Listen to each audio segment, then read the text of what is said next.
Hi, everyone. Dave Birkett here from the Detroit Free Press. Was just talking online on Twitter with folks after the story I wrote. Mark Dominic, former NFL general manager, had a teleconference today. He's a Sirius XM analyst host today. And, he said if Aiden Hutchinson is gone, the Lions should consider Ike Ekwonu, the North Carolina State offensive lineman, or Derek Stingley, the LSU cornerback at number 2. And got to talking with some people online, and someone had asked me about Malik Willis and the quarterbacks, and I said I had a lot of quarterback thoughts, and I might just put them in video. So here we go.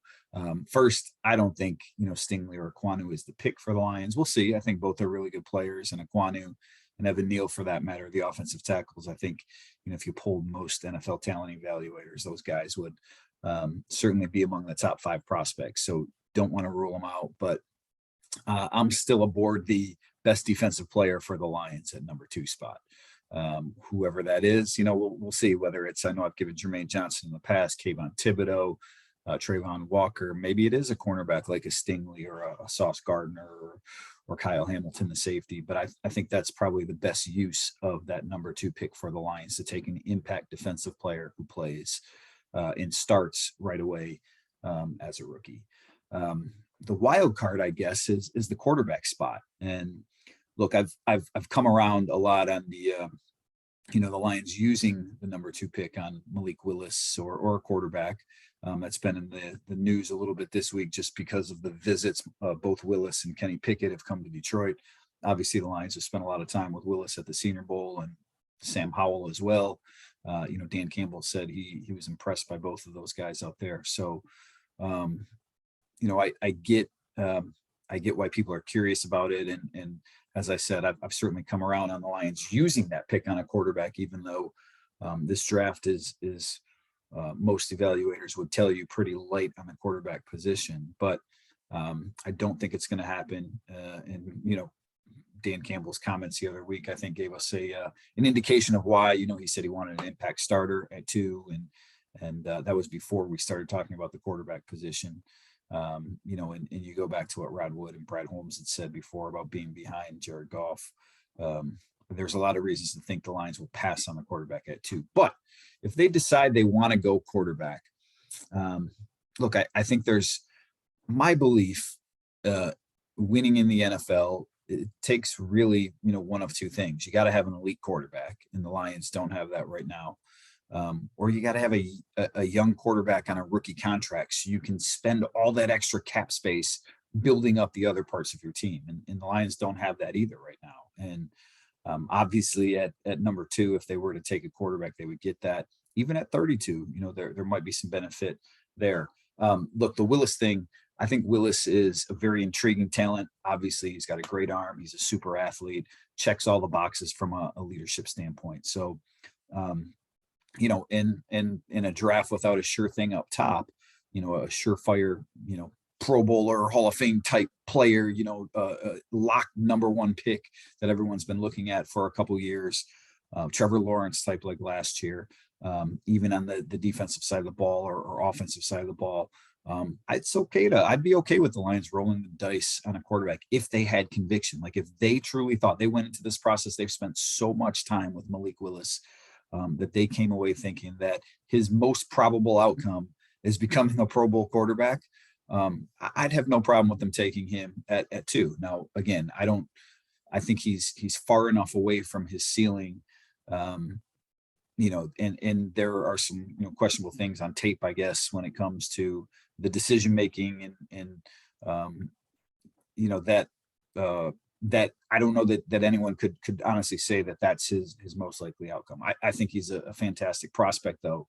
But if the Lions, if that's the conclusion that they come to, like, you take the guy at 2 and you don't look back, and maybe they get panned for it because this is supposed to be a draft where that quarterback is not there, but they are uniquely set up to develop a young quarterback too. You think about it, Jared Goff is going to be the starter this year, right? So there's no immediate pressure for Malik Willis to play, and they have Ben Johnson, offensive coordinator, young guy, hasn't been a coordinator long, but he did play the quarterback position in college.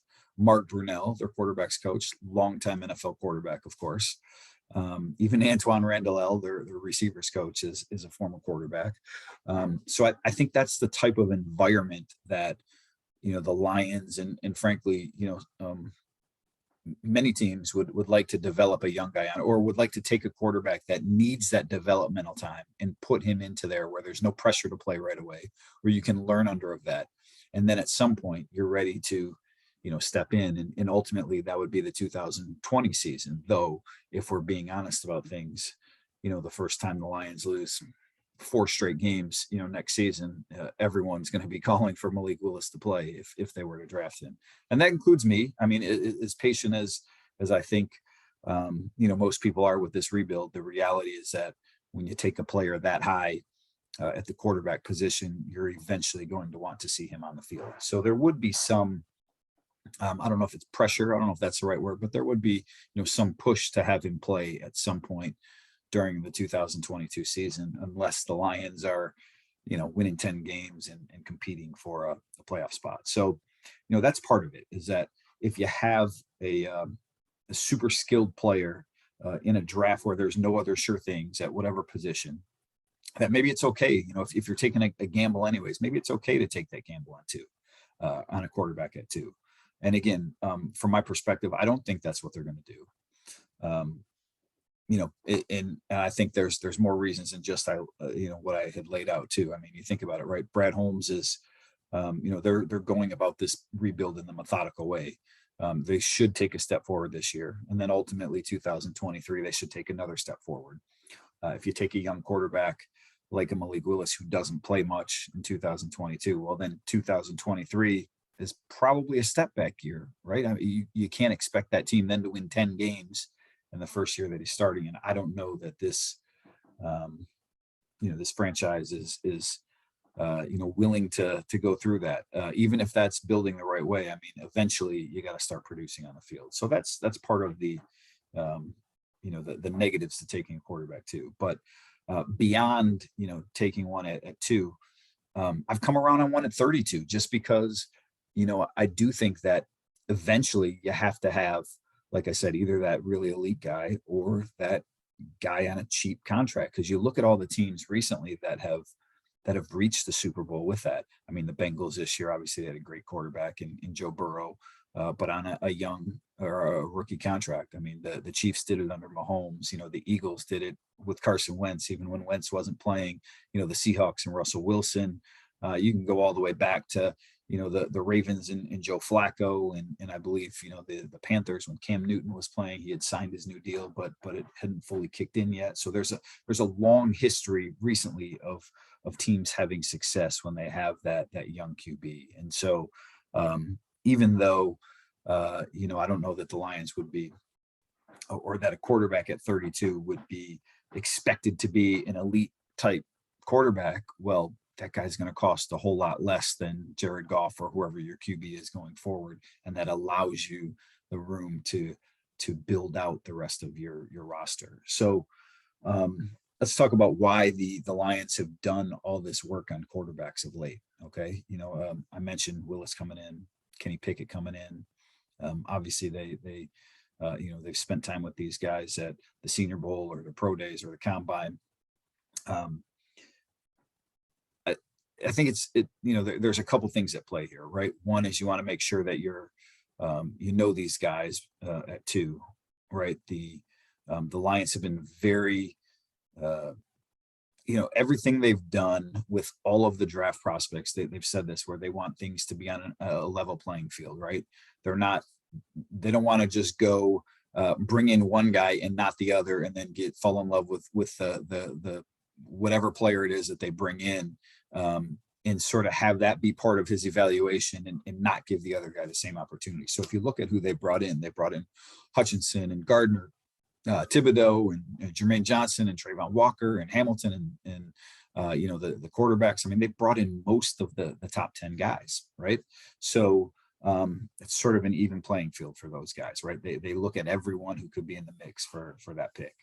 Number 2 is, I think there's a lot of people in the NFL that, I don't know if they're convinced that the Saints are going to trade up, but they certainly think that's a possibility after the Saints, made the trade that they did to acquire the two mid-round first round picks, right? You don't get those two unless maybe there's another move at stake that you want to get up to 4 to get that quarterback. So I think it's important for the Lions to know the quarterback market and to know what maybe some of these other teams are seeing or thinking about these guys. So it's important for them to meet with them, whether it's the Saints or the Seahawks or the Panthers or any of these other teams that could be in the quarterback mix. So that's part of it. The third part is, what if those guys fall, right? I mean, we talk about, the quarterbacks and, whether the Lions should take 1 at 2. And again, I've come around on if they're convinced, if there's conviction in that guy, they do it. But there's a lot of people in the NFL that, think maybe neither of these guys will go in the top 10, right? And they could fall into the team. So let's say the Lions at 2 take Kayvon Thibodeau, okay? And then they're sitting there and one of those quarterbacks is still on the board at 17. And so they have 32 and 34, and they've got all this other draft capital, and maybe they like Willis enough, and they had enough, exposure to him at the Senior Bowl and elsewhere that they say, this guy really can be our guy at the quarterback position. So they want to move up and grab that guy. So I think there's a lot of reasons why they've explored the quarterback market the way they have, and I do think there's a lot of options for them available. Again, if you ask me what I think is most likely to happen, I think it's the Lions taking a defensive player at 2. I think they probably maybe there's room for them to trade up or trade out of number 32. I think the most likely scenario is still that they continue building that defense. But if they love one of those QBs, if it's Willis or Pickett or maybe it's Desmond Ritter or Matt Corral, whoever it is, right? They've done enough work that they can take that guy, and then they have that guy for 5 years on a rookie deal, where they can spend all the other draft capital that they have to build up that roster. So I think there's a lot of options there. And again, if you would have asked me, 6 weeks ago, I would have poo-pooed the idea of them taking a quarterback at 32 specifically, and probably 2-2, just because I don't know that anyone's of these prospects really checks off the boxes that you truly need them to be at 2. But the more I've thought about it, the more it makes sense for the Lions to do that. On the level that they need a quarterback, even though Dan Campbell said he doesn't think you need an elite one to win long term in the NFL. I think most people would tell you that you probably do. That's the way you win long term, and the way you can win on a short term basis is to get that young cheap guy and have that window where you can really build the rest of your roster. So look, I've got another mock draft coming out Sunday. And, just to be frank, if I was doing it right now, I would not be giving the Lions a quarterback at either spot. But I do think there still will be one of those guys that probably goes in the top 10, another one that goes in the teens, and maybe one that goes in the 20s. And so, again, if the Lions really like a guy, really like one of those QBs, and he's there, they have the ammo to go up and get him if they want. And if they don't, hey, they've at least done the homework that they need to feel comfortable in passing on those guys and delaying their quarterback decision until 2023. And look, they're going to need to take one before long. We start our draft preview series on Thursday with the quarterback position. I'm writing about Caleb Ellaby from Western Michigan for that. But I also do my regular position by position preview. And as I wrote in there, right, the Lions risk, if they don't find a quarterback here soon, they risk stagnating in their rebuild, because I think they're only going to go so far with the roster that they have right now. I think they need either the leeway to add all that talent to their roster that a cheap quarterback brings, or they need to find that potential superstar at the position that can lead them to big things. So without that, this year, next year, whenever it is, I just I forget what press conference it was at. It was an NFL coach got fired, and someone had asked the GM, like, does it really matter who you bring in for your next coach if you don't have the quarterback? And so that's always, it's been something that has stuck in my head, that it's true in the NFL that you need that guy to win. I don't know if that guy's in this year's draft, but hey, if the Lions think that guy is in this year's draft, they would be right to take him at 2 or to take him at 32 or to trade up and get him if they think that that guy can bring them or lead them to success in the future. We'll see. Draft's about 9 days away right now, and it's an interesting time. You know, as I wrote on Twitter, I've in talking to different people around the league today, I've sort of cycled through 3 different picks for the Lions at number 2 in my next mock draft, because you hear a lot of different things this time of year, and so I'm not sure exactly where it's gonna end up. I got a couple more days to plan it out here and to pick it, but again, I think the safest bet is that the Lions take the best defensive player on their board, and that the Lions continue to build their roster that way. Ultimately, we'll see. Appreciate everyone joining me here on Freak.com, and that'll do it for now. I'm Dave Birkett, and you're watching us on Freak.com.